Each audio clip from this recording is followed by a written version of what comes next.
సంవత్సరాలు ఆలస్యమైంది. ఆ రకంగా కావద్దని ఈ ప్రభుత్వానికి విజ్ఞప్తి చేస్తా ఉన్నా. అధ్యక్ష, ఇంకొక గొప్పగా వడ్డీ లేని పంట రుణాలు ఇస్తామన్నారు. నిజంగా ఇవ్వాలి అధ్యక్ష. రైతుల బాధలంతా ఇంత కావు. ఇచ్చినటువంటి మాటని, చెప్పేటటువంటి ప్రతి ఒక్క హామీని అమలు చేసేటటువంటి ప్రయత్నం చేయాలి. అది కూడా 3 లక్షల రూపాయల దాకా ఇస్తామని చెప్పారు. మరి 3 లక్షల రూపాయల వరకు ఇస్తే ఈ రాష్ట్రంలో 77 లక్షల మంది రైతులు అప్పులు తీసుకున్నారు. మరి ఈ 77 లక్షల మంది తీసుకున్నటువంటి ఈ అప్పులకు వడ్డీ లేనటువంటి రుణాలు ప్రభుత్వం ఇవ్వాలా, దానికి భద్రత ఇవ్వాలంటే 5,000 కోట్ల రూపాయలు కావాలా. మరి ఒక్క రూపాయి కూడా పెట్టలేదు అధ్యక్ష. ఏడికెళ్ళి ఇస్తారు అవి? కనీసం ఒక మాటని మనం అమలు చేయాలంటే బడ్జెట్లో ఏదైనా ప్రొవిజన్ పెట్టుకోవాలి కదా. ఏదో 200, 300, 500 తక్కువ ఉన్నాయంటే దాన్ని ఏ రకంగా అన్నా కానీ అడ్జస్ట్ చేసుకుంటారేమో. 5,000 కోట్లు, 10,000 కోట్లు పద్దులే లేకుంటే రేపు ఏ రకంగా ఇంప్లిమెంట్ చేయగలుగుతారో ప్రభుత్వం సమాధానం చెప్పాల్సినటువంటి అవసరం ఉంది. అధ్యక్ష, ఇక బోనస్ మీద కూడా, క్వింటాలకు 500 బోనస్ మీద కూడా ఏమాత్రం వాళ్ళు పెట్టుకున్నటువంటి ప్రొవిజన్ చూస్తే ఎక్కడా కూడా సరిపోదు. తెలంగాణ రాష్ట్రంలో 2 కోట్ల టన్నులు వడ్లు వండుతాయని ప్రభుత్వ లెక్కలే చెప్తున్నాయి. 2 కోట్ల టన్నులు అంటే దాదాపు 20 కోట్ల క్వింటాళ్ళ టన్నులు. 500 రూపాయలు అనుకున్నా 10,000 రూపాయలు వాటికే కావాలి. మిగిలిన పత్తి ఉన్నది, జొన్న ఉన్నది, మొక్కజొన్న ఉన్నది. మిగతా అన్నిటికంటే కనీసం ఒక 5 నుంచి 6,000 కోట్లు తక్కువలన్నా వాటికి కావాలి. శంకర్ గారు కొంచెం తొందరగా ముగించండి, ఇంకా చాలా మంది సభ్యులు. తక్కువలన్నా దానికి కావాలా. మరి ఆ రకంగా ఏమీ దాంట్లో కూడా బడ్జెట్లో ప్రొవిజన్ పెట్టుకోలేదు. అదేవిధంగా అధ్యక్ష, 46 లక్షల మంది ఆసరా పెన్షన్లు ఉన్నారు. 46 లక్షల ఆసరా పెన్షన్లకు వాళ్లకు పెన్షన్లు పెంచి ఇవ్వాలనంటే నాకైతే ఎందుకో ప్రభుత్వాన్ని ఒక మాట అనాలనిపిస్తున్నది. మీరు ఎంత ఆలస్యం చేస్తే మీకు అంత ఇబ్బంది అవుతుంది. ఈ రాష్ట్ర ఆర్థిక పరిస్థితి గురించి, ఆర్థిక పరిస్థితి గురించి శాసనసభ ప్రత్యేక సమావేశం ఏర్పాటు చేయండి. మీరు ఈ రకంగా ఉంటే ప్రభుత్వ హామీలు తీర్చలేరు. అది సాధ్యమయ్యేటటువంటి పని కాదు. 95, 96 సంవత్సరంలో ఆ రోజు ఆంధ్రప్రదేశ్ రాష్ట్రంగా ఉన్నప్పుడు ఇదే శాసనసభలో జరిగినటువంటి చర్చని నేను టీవీలో విన్నా. ఆ రోజు కూడా నెల జీతాలు ఇచ్చేటటువంటి పరిస్థితి లేకుండే. ఈరోజు ఈ రాష్ట్ర ఆర్థిక పరిస్థితి ఇంత ఘోరంగా ఉన్న తర్వాత ఈ హామీలన్నీ అమలు సాధ్యం కావు.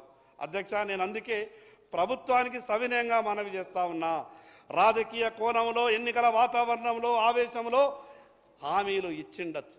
కానీ ఈ ఆర్థిక పరిస్థితి చూస్తే, రాష్ట్రంలో ఉన్నటువంటి ఈ రాబడి చూస్తే, మీరు ఇచ్చినటువంటి హామీలు అమలు చేయాలంటే సంవత్సరానికి 9 లక్షల కోట్ల రూపాయల బడ్జెట్ ఉంటే తప్ప సాధ్యమయ్యేటటువంటి పరిస్థితి లేదు. అధ్యక్ష, సంవత్సరానికి 9 లక్షల కోట్లు కావాలి. అధ్యక్ష, నిరుద్యోగులు గత ప్రభుత్వ తప్పిదాలని పదే కాంగ్రెస్ పార్టీ ఎత్తి చూపినప్పుడు నిరుద్యోగులంతా కూడా కాంగ్రెస్ పార్టీకి ఆకర్షితులయ్యారు. అధికారంలోకి వచ్చిన వెంటనే మెగా డిఎస్సిని ప్రకటిస్తూ ఖాళీగా ఉన్న ఉపాధ్యాయ పోస్టులను 6 నెలల్లో భర్తీ చేస్తామన్నారు. 8 నెలలైంది అధ్యక్ష. ఇంకొక విషయం చెప్పదలుచుకున్నా. మీరు ఇచ్చేటటువంటి ప్రభుత్వ ఉద్యోగాల సంగతి దేవుడెరుగు. రాజకీయ ప్రసంగం కొరకు మాట్లాడి కానీ ఆ విషయం లాభం లేదనిపిస్తున్నది. జిల్లాలలో చదువుకున్నటువంటి యువతకు ఉపాధి లేక, ఉద్యోగ అవకాశాలు లేక, ఆ జిల్లాలో వాళ్ళు బతకడానికి ఏ రకమైనటువంటి ప్రణాళిక చేస్తారో, ఏ రకంగా భరోసా ఇస్తారో ప్రభుత్వం నుంచి సమాధానం రావాలా. ఇక మిగతా మేనిఫెస్టో అంతా చెప్తే ఇంకొక గంట పట్టేటట్టున్నది. ఇక మేనిఫెస్టో అంతా చెప్పేదానికన్నా నేను కొన్ని విషయాలే చెప్పే ప్రయత్నం చేస్తా. అధ్యక్ష, గతంలో ఉమ్మడి ఆంధ్రప్రదేశ్ రాష్ట్రం ఉన్నప్పుడు ఎస్సీలకు ఎస్సీ కార్పొరేషన్ ద్వారా ఆయా జిల్లాలో వేలాది మందికి మార్జిన్ మనీ సబ్సిడీలతో రుణాలు దొరికే అవకాశం ఉంటుండే. బీసీ కార్పొరేషన్ ద్వారా ఎవరైనా నిరుద్యోగి ఉపాధి అవకాశం కొరకు చదువుకున్నటువంటి వాళ్ళు దరఖాస్తు పెడితే సబ్సిడీ మార్జిన్ మనీ దొరుకుతుండే.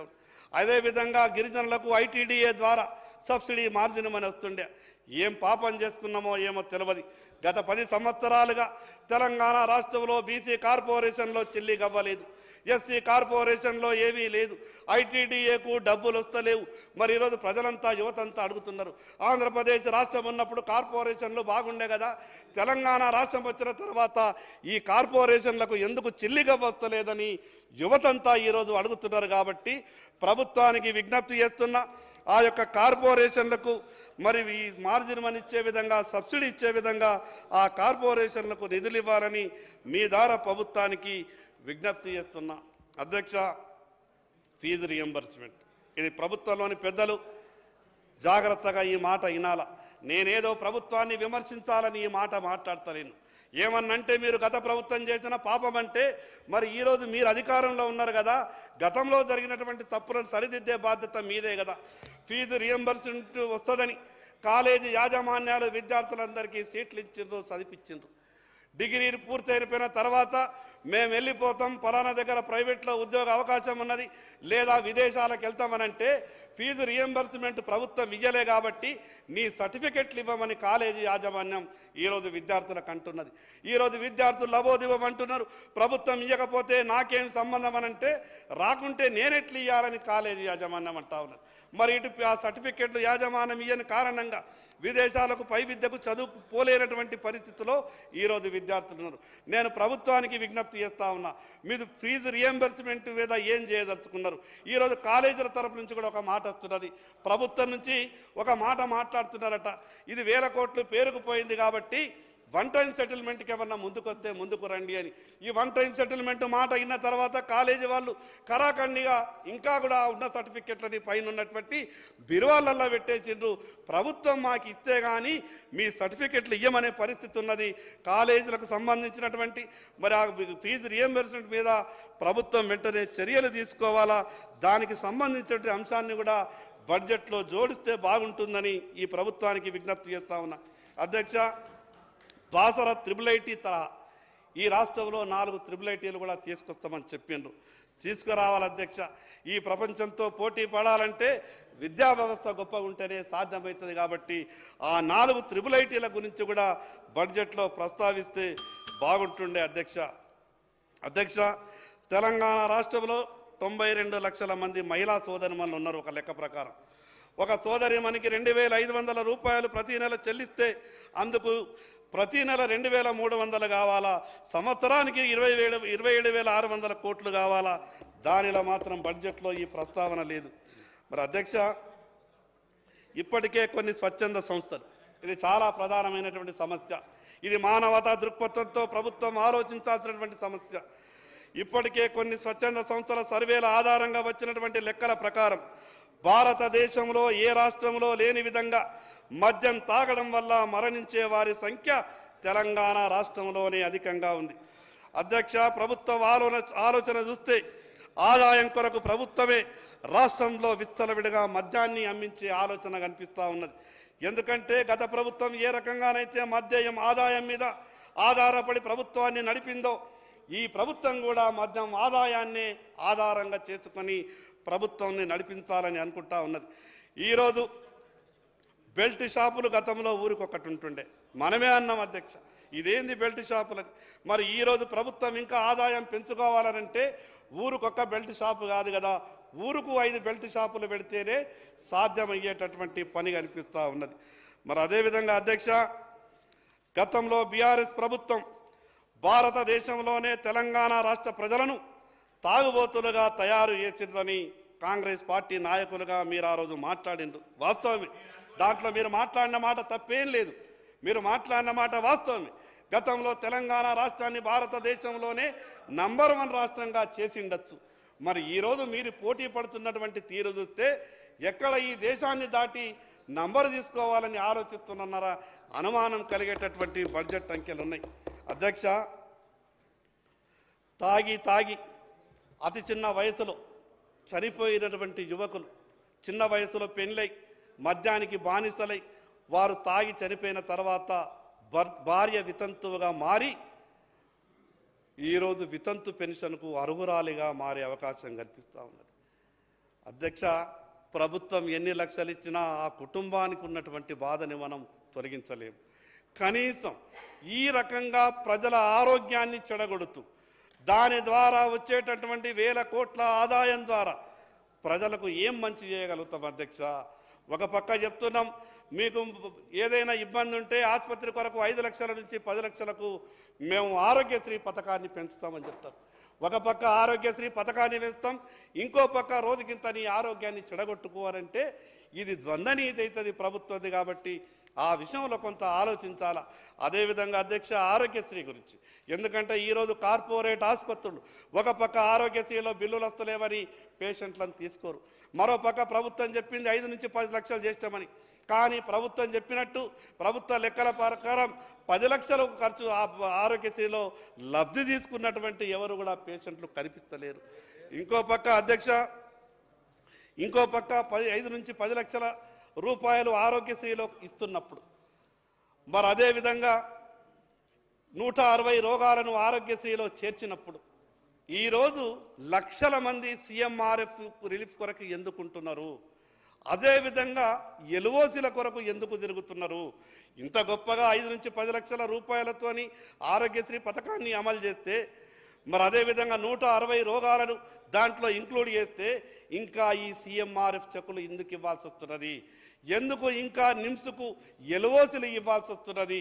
దీని మీద ప్రభుత్వం సీరియస్గా ఆలోచించాలని మీ ద్వారా ప్రభుత్వానికి విజ్ఞప్తి చేస్తున్న అధ్యక్ష, యువ వికాసం, ఇక యువ వికాసం పేరుతో మీరు ఇస్తానన్నగా దాని గురించి నేను మాట్లాడగాని ఇది ఎన్ని మాట్లాడినా నేను ముందే చెప్పిన 9 లక్షల కోట్లకు తక్కువ అయితలేదు. ఇంకా సదనా కోది ఇంకా 1 లక్ష కోట్లు పెరుగుతాయని అనిపిస్తున్నది. కానీ రెగ్యులర్గా జరిగేటటువంటి ప్రాసెస్ ఈ రాష్ట్రంలో ఆగిపోయింది. అది తెలంగాణ రాష్ట్రం వచ్చిన తర్వాతనే అయింది. ఈరోజు కార్పొరేషన్లని అంతకుముందు చెప్పినట్టు మీరు ప్రభుత్వ ఉద్యోగాల ఎరయేసి పార్టీలుగా ఉన్నప్పుడు మాట్లాడతారు లక్షల ఉద్యోగాలు ఇస్తామని, కానీ ప్రభుత్వంగా మారిన తర్వాత ఆ ఉద్యోగాల గురించి మాట్లాడరు. అది సాధ్యం కాదు. ఈ రాష్ట్రంలో ఉన్నటువంటి ఆర్థిక పరిస్థితిని చూస్తే ఈ ప్రభుత్వం కాదు, రేపు ఏ ప్రభుత్వం వచ్చినా ఇచ్చినటువంటి హామీల్ని అమలు చేయడం సాధ్యం కాదు. అందుకే నేను నిష్పక్షంగా ఒక మాట చెప్పదలుచుకున్నా. పార్టీలుగా మారినప్పుడు, పార్టీలుగా మాట్లాడినప్పుడు ప్రభుత్వంలోకి ఏర్పడ్డ తర్వాత ఆ హామీలని అమలు చేసే పరిస్థితి లేదు. కాబట్టి దాని మీద సుదీర్ఘంగా శాసనసభలో చర్చ జరిగి ఆ హామీల గురించి మళ్ళీ మాట్లాడేటటువంటి పరిస్థితి రావద్దు.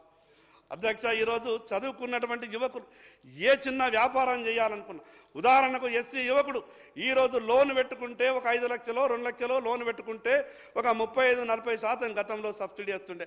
కానీ ఈరోజు 10 సంవత్సరాల నుండి ఎస్సీ కార్పొరేషన్లు మూతపడ్డాయి, బీసీ కార్పొరేషన్లు మూతపడ్డాయి, ఐటీడీఏలు మూతపడ్డాయి. సిబ్బంది తప్పితే నయా పైసా ప్రభుత్వం నుంచి సాయం లేదు. కాబట్టి యువతకు ఆ రకంగా కనీసం ప్రభుత్వం నుంచి సాయం చేయాలని మీ ద్వారా ప్రభుత్వానికి విజ్ఞప్తి చేస్తున్న అధ్యక్ష, మేనిఫెస్టోలో కాంగ్రెస్ మేనిఫెస్టోలో చెప్పినట్టు విద్యా రంగానికి ప్రస్తుత వాటా 6% నుంచి 15% పెంచుతామన్నారు. నిజంగా పెంచాలి అధ్యక్ష. విద్య లేకుంటే ఈ ప్రపంచంతో పోటీ పడలేము. కానీ మీరు బడ్జెట్లో మీరు పెట్టినటువంటి కేటాయింపులు సరిపోవు. కనీసం మీరు పెట్టిన 44,000 కోట్లు మీరిచ్చినటువంటి పర్సంటేజ్ ప్రకారమే 44,000 కోట్ల రూపాయలు కావాలా. కానీ దానిలో మీరు పెట్టింది అరకొరగా ఉంది, అది ఎటు కాదు. అధ్యక్ష, ఫీ రెగ్యులేటరీ కమిటీలను నియమిస్తామని అన్నారు. కాంగ్రెస్ మేనిఫెస్టోలో చెప్పిండ్రు చిన్న స్కూళ్ళని ఇబ్బంది పెడుతున్నారు. కార్పొరేట్ స్కూళ్ళు తమ ఇష్టానుసారంగా ఏ రకంగా ముక్కుపిండి ఫీజులు వసూలు చేయాలనో ఆ రకంగా ఫీజులు వసూలు చేస్తున్నారు. అన్ని ఫీజులు కట్టి మరి పేదలు ఆ స్కూళ్ళల్లో చదివించేటటువంటి పరిస్థితి లేదు. అందుకే ఆ కార్పొరేట్ స్కూళ్ళ మీద కూడా ఒక దృష్టి సారించాలని ఈ ప్రభుత్వానికి విజ్ఞప్తి చేస్తున్న అధ్యక్ష, ఈరోజు యూనివర్సిటీల్లో వైస్ ఛాన్సలర్లు లేరు. ఆ పోస్టుల నియామకం ఎప్పుడు జరుగుతుందో చెప్పాలా. నేను మొన్న గౌరవ ముఖ్యమంత్రి గారిని కలిసి ఒక విజ్ఞాపన పత్రం ఇచ్చినప్పుడు సెర్చ్ కమిటీ వేసినాం, తొందరలోనే పూర్తి అవుతుంది. మరి సెర్చ్ కమిటీ మీరు ప్రభుత్వంలోకి వచ్చి అధికారంలోకి వచ్చి 8 నెలలైంది. ఇంకా సెర్చ్ కమిటీ పేరుతోని కాలయాపన చేస్తే సహజంగా ఒత్తిళ్లు ఉంటాయి. కానీ ఆ ఒత్తిళ్లన్నింటినీ అధిగమించి మీరు వెంటనే ఆ నియామకాలు చేపట్టాలని మీ ద్వారా ప్రభుత్వానికి విజ్ఞప్తి చేస్తున్న అధ్యక్ష, ప్రభుత్వం కొంచెం దృష్టి పెట్టాలా. పదే పదే కేంద్రం గురించి మాట్లాడేటప్పుడు ఈ రాష్ట్రంలో జరిగేటటువంటి అభివృద్ధి మీద కూడా అప్పుడప్పుడు కొంత కేంద్ర ప్రభుత్వ పథకాల మీద కేంద్ర ప్రభుత్వం ఇస్తున్నటువంటి ఆ నిధుల మీద కూడా దృష్టి పెట్టి చర్చ చేయాలి. నా వెనుకబడినటువంటి ఆదిలాబాద్ జిల్లా కేంద్రం 150 కోట్లతో ప్రధానమంత్రి స్వస్థ సురక్ష యోజన PMSSY 2014-15లో స్వయాన నేను ప్రధానమంత్రి గారి దగ్గరికి వెళ్ళి ఆసుపత్రిని మంజూరు తీసుకొని వచ్చిన. ఆ రోజు ప్రారంభమైనటువంటి సూపర్ స్పెషాలిటీ ఆసుపత్రి 130 కోట్లు కేంద్ర ప్రభుత్వ వాటా, రాష్ట్ర ప్రభుత్వ వాటా 20 కోట్ల రూపాయలు. ఆ రోజు ఉన్నటువంటి ప్రభుత్వం 20 కోట్లు విడుదల చేయడానికి కనీసం 4-5 సంవత్సరాలు ఆలస్యం చేసింది. దాని కారణంగా 130 కోట్లు కేంద్ర ప్రభుత్వం ఇచ్చిన రాష్ట్ర ప్రభుత్వం ఆ వాటా విడుదల చేయని కారణంగా వెనుకబడ్డటువంటి ఆదిలాబాద్ జిల్లాలో నిర్మితమయ్యేటటువంటి సూపర్ స్పెషాలిటీ ఆసుపత్రికి రాష్ట్ర ప్రభుత్వం ఇప్పటిదాకా డాక్టర్లను నియమిస్తలేదు. మరి ఎట్లయితుంది అధ్యక్ష? 150 కోట్లు కేంద్రం ఇచ్చింది, కనీసం రాష్ట్ర ప్రభుత్వం డాక్టర్లను ఇవ్వకుంటే అక్కడ ఉన్నటువంటి ప్రజలకు ఏ రకంగా ట్రీట్మెంట్ దొరుకుతుంది, ఏ రకంగా మంచి జరుగుతుంది? ఈ 150 కోట్లు ఇచ్చా కేంద్రం, మరి ఇక్కడికి వెళ్ళి మీరు డాక్టర్లను ఇవ్వకుంటే ఏ రకంగా జిల్లా ప్రజలకు మంచి జరుగుతుంది? అందుకే మీ ద్వారా ప్రభుత్వానికి విజ్ఞప్తి చేస్తున్న, ఆదిలాబాద్ సూపర్ స్పెషాలిటీ ఆసుపత్రిలో అక్కడ ఎంత గొప్ప అవకాశాలు ఉన్నాయంటే అధ్యక్ష, పేదల కొరకు యశోద కిమ్స్లో ఎక్కడా కూడా అటువంటి పరికరాలు లేవు. దేశ విదేశాల నుంచి పరికరాలు వచ్చినాయి. పేదలకు అంత గొప్ప కార్పొరేట్ బిల్డింగ్ కన్నా గొప్పగా ఉన్నది. అక్కడ ఒక్కసారి గౌరవ మంత్రివర్యులు శ్రీధర్ బాబు గారికి నేను విజ్ఞప్తి చేస్తా ఉన్నా, మా జిల్లా గురించి కొంచెం ప్రేమ ఉంటుంది. సీతక్క పాపం బాగా కష్టపడుతున్నది, కానీ ఈ ఆర్థిక పరిస్థితి బాగాలేనందుకో ఏమో అక్క కూడా కొంచెం ఎక్కువ మాట్లాడే ప్రయత్నం చేస్తలేదు.